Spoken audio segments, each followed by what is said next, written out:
E agora eu vou perguntar uma coisa para vocês. Pense. Se eu, por exemplo, tô muito triste, aconteceu uma coisa horrível, eu tô muito triste, eu ligo para uma amiga minha chorando. Se eu tô triste e tô chorando, qual o estado de ego que eu tô? Criança, provavelmente.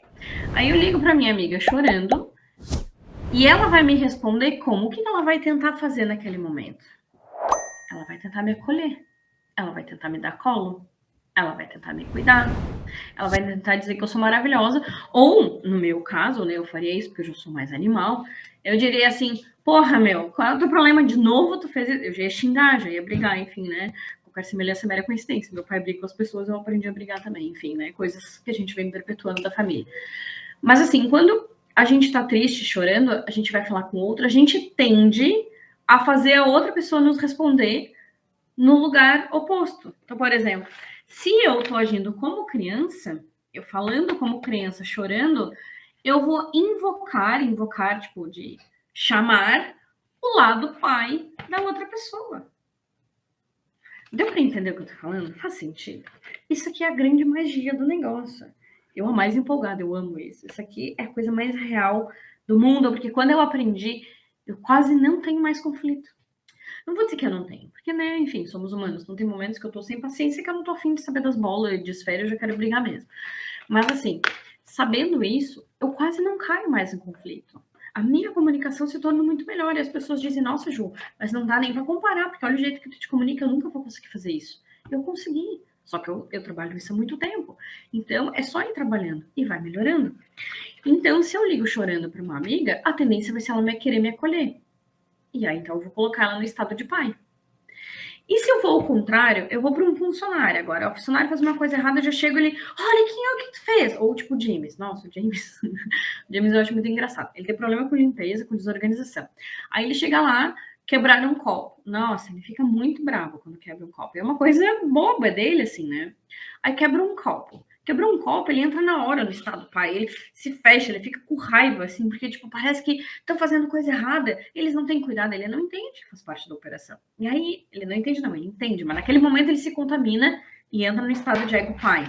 Aí, quando ele fala com os funcionários, ele tá no estado de ego pai, ele já fala, tipo, acusando, porque vocês não tiveram cuidado, que eu já falei várias vezes, e que não sei o quê. Sabe, tipo, mãe e pai que fica, a toalha molhada em cima da cama, eu já disse isso, bonitinho, daí, blá, blá, blá, blá. A tendência vai ser invocar quem, né? Vai ser chamar quem? A bolinha criança do outro. Ou para dizer que não fez, ou, né, enfim, para chorar, ou de repente invoca um lado rebelde.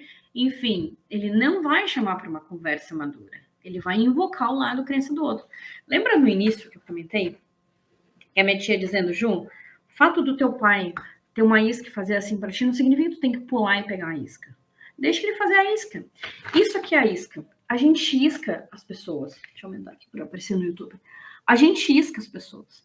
Porque se eu falo com a isca implicando, o meu lado criança vai tender a responder. É só eu não responder. Ah, Ju, que fácil. E como que a gente não responde? Alguém implicou comigo, ativou meu lado criança rebelde, eu já quero chorar, já quero fazer birra. O que eu faço? Respiro fundo, pego meu caderninho, anoto todos os sentimentos e aí eu monto o que eu vou falar com essa pessoa, porque aí a gente precisa conversar. Porque quando a pessoa nos chama para implicar, eu tô falando para implicar, mas pode ser qualquer coisa, ela tá querendo falar. Tá? Então, isso é outra verdade. Ninguém fala nada que não queira. Não existe. Ai, não, mas eu me enganei. Não existe isso, tá? Não, pro Freud, mesmo na psicanálise, não existe engano. Tudo é ato falho. A gente se enganou, é tipo Chaves, né? Foi sem querer, querendo. A gente queria falar. Então tá. Então, se alguém invocou o meu lado criança, eu não preciso responder como criança. Se eu responder como criança, a responsabilidade é minha. Se algo acontece na minha empresa que me irrita demais, ninguém fez nada, só que nem o James, quebrando o copo. Pega o caderninho e escreve. Escreve o queijo. Escreve. Tô irritada porque quebraram mais um copo, não se importa comigo, porque eu tô rasgando dinheiro, porque só eu fico cuidando das coisas da pastelaria, porque ninguém tem cuidado. Bota tudo. Tá. Aí agora, qual é o exercício? Vai pegar o caderninho, vai ler e vai transformar numa conversa da bolinha do adulto. Vai pegar tudo aquilo e transformar no adulto, que é trazendo dados, trazendo exemplos, trazendo uma perspectiva para resolver aquilo e não para acusar, trazendo um lado de entendimento, de conversa, de escuta do outro, e aí depois de ajustar aquele texto, aí tu chama a pessoa para conversar. Mas aí até já perdeu a graça. Isso, já perdeu a graça, porque o adulto não é para ter graça, o adulto é para resolver. Estado de ego pai, estado de ego filho da criança é que gostam de ter graça, porque eles se implicam, brigam, choram, e aí depois fazem as pazes, né? Aí é mais emocionante. Adulto não tem emoção, adulto é razão. Normalmente nas empresas tem que ser razão, tá, gente? Senão é assédio moral. Como que eu vou fazer isso? Eu vou dar outro exemplo para vocês, tá? E aí eu prometo que eu já encerro. Eu lembro que quando eu tava me formando, eu fiz uma faculdade aqui em Santa Catarina, eu vim estudar aqui, eu sou gaúcha, né? Ganhei bolsa, tudo, tá? E tava quase me formando. Eu não tinha muito dinheiro, assim, né? Eu e minha mãe, a gente não tinha muito dinheiro, meu pai tem mais dinheiro. E eu trabalhava de estagiária, então eu ganhava bem pouco, assim, na época. Mas eu decidi com a minha mãe, a gente fez uns cálculos, tudo organizou, que eu ia trazer meus parentes de Porto Alegre e que eu ia servir churrasco, que eu sabia que não ia ser barato, mas enfim, né? Gaúcho gosta de churrasco. Então eu tinha feito uma escolha por um churrasco. Aí meu pai me mandou um e-mail na época, né? A gente não se falava muito por telefone, assim, se escrevia muito e-mail, não existia WhatsApp. Ele me mandou um e-mail e falou assim: Ju, tá te formando, não sei o quê, e eu queria te dar de presente um dinheiro para te ajudar com a formatura. Então, eu queria que tu fizesse o seguinte: me passa a tua relação de gastos com a formatura e eu vejo no que eu posso te ajudar. Pai, de alguma forma ele estava me protegendo, ele estava tentando me ajudar, me acolher. E aí ele fala comigo dessa forma para tentar me acolher. Eu entro no estado de ego criança. Ingênua, eu passei todos os dados da minha formatura para ele, por e-mail. Toda orgulhosa, toda feliz. Criança bem orgulhosa que, né, faz as coisas e mostra aquele desenho bem feio, tadinho, mas toda orgulhosa do desenho. Aí eu mandei tudo que estava lá. Mas eu não pensei como adulta. Eu não me dei conta, apesar de eu já ser adulta na época, estar me formando em psicologia, eu não me dei conta que meu pai não estava sendo adulto, ele estava sendo pai. E os pais julgam. E eu não pensei nisso. E aí eu mandei ingenuamente toda a minha relação de gastos. E o que eu recebi em contrapartida? Um e-mail me esculachando, dizendo onde já se viu, que tu vai servir churrasco, que tu não tem dinheiro, que não sei quem, porque tu não tem que fazer, porque um salão que cobra isso tu não tem que fazer, tem que fazer em outro lugar, e papapá. E ele nem morava aqui, ele morava em Porto Alegre, ele nem sabia das coisas. Enfim. Eu lembro que eu li aquele e-mail, eu fiquei tão mal, porque apesar de ser dura e meio bruta, assim, né, eu sou meio grossa, tipo, o dedo destroncado, mas no fundo, eu sou uma pessoa muito amorosa, assim, eu não gosto de magoar ninguém, e eu fico muito sentida quando alguém pensa mal de mim, porque tudo que eu faço é na melhor das intenções, até quando eu erro, assim, não é por mal, né. E eu fiquei muito, muito magoada com aquilo, porque parecia que ele estava falando de mim que eu fosse uma pessoa inconsequente, que eu gastasse dinheiro e não sei o que. E ele começou a dizer, corta isso, corta aquilo outro. E eu fiquei muito mal. Mas eu já estava formada, já fazia terapia, minha tia já vinha me ajudando há bastante tempo com a questão da comunicação. O que eu peguei? Eu imprimi o e-mail dele.